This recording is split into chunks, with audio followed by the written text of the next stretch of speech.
Texas Congressman Michael McCaul chairs the House Foreign Affairs Committee and sits on the House Homeland Security Committee. Congressman, great to see you. This is invoking the 25th Amendment is the purview of the vice president and the cabinet, is it not? So the Republicans in the House and even the Senate can talk about it, but they can only act on it if this resolution, if it was voted on against the president challenges it, and it winds up in the House and in the Senate. That's correct. The fact is the cabinet makes that decision. I would be supportive of the resolution. However, it is really under the 25th Amendment is up to the cabinet to decide that. And the vice president, who you just heard from, is saying that's ridiculous. So I don't think it would put pressure, but I don't think it's going to change the situation. What I think is a better alternative would be to call for an independent medical examination.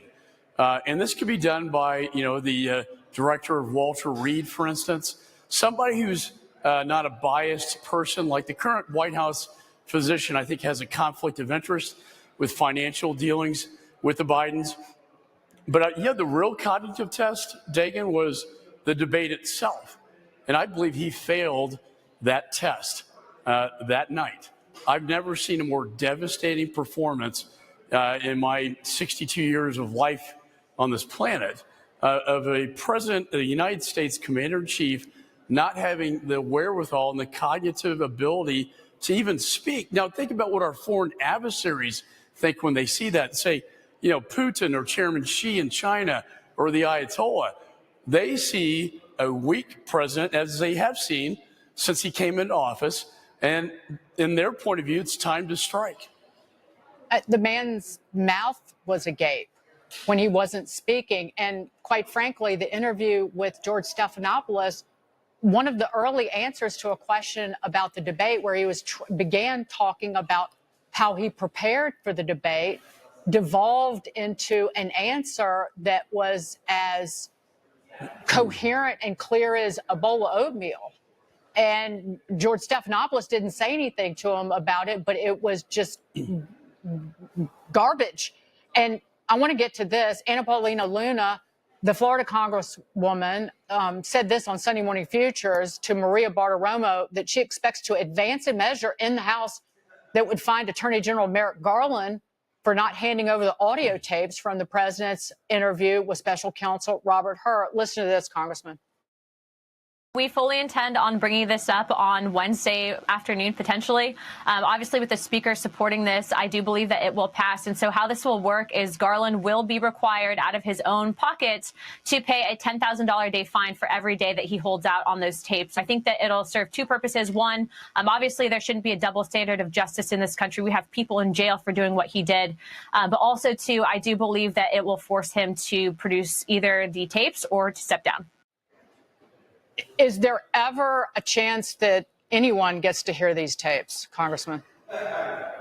Well, look, I worked at the Department of Justice. Look, this is a valid subpoena. They turned over the transcript, but not the videotape. That's unacceptable.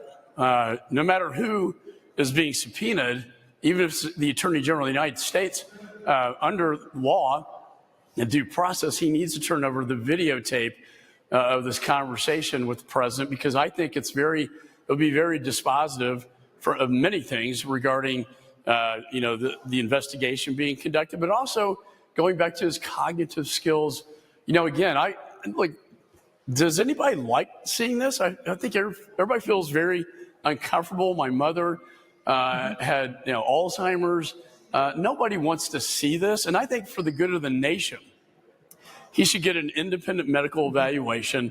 And if he can't pass that test, he put the interest of the nation above himself and not go into possibly 4 more years. Can you imagine?